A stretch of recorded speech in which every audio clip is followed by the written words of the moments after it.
Welcome to episode 1366 of the Multifamily Collective. I am Mike Brewer, and today I wanted to talk about endurance, but probably not in the typical sense or the fashionable sense as it relates to exercise, but rather endurance as it relates to teaching, training, coaching, and mentoring. Now, my imagination tells me that many of you have been through some sort of leadership development program and or some skill building exercise put on by uh, a speaker. And some examples of this might be National Apartment Association's Apartmentalize. And you go there and you listen to speakers talk about best practices and incredible ideas that they are doing in their organizations or that they've put to use in their organizations. Or you've had some more individualized, smaller group type sessions where you've had some learning and development happening through a speaker.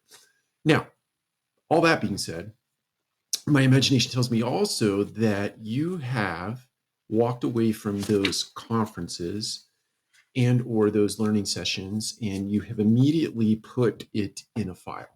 That is to say, you've done nothing with it or you do nothing with it. I'm very guilty of that. I take a bunch of notes, I get inspired, I get motivated, I go back, I might even have a meeting with the team to say we're going to change this practice or this process as it relates to this thing, but then it just sort of all falls off, right?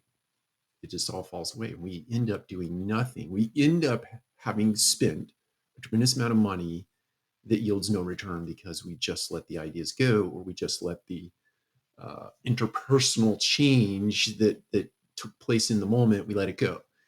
So how do we avoid that? The answer is feedback.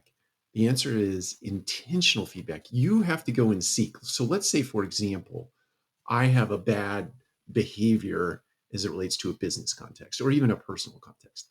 And I go to a seminar and I get tactics and strategies to change that behavior. I walk away. I don't do it. I have great intent and maybe I start to do it.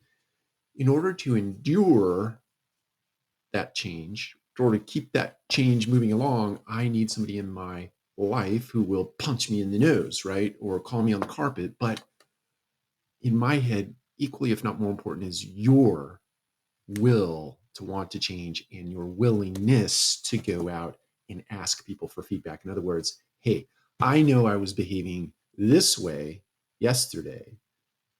Do you see me acting differently today as a result of the things that I'm doing? And do that with cadence every week, every 2 weeks, every month, every other month, some cadence. You check in with the people that you work with and around, or the people you live with and around, and ask them for their direct feedback.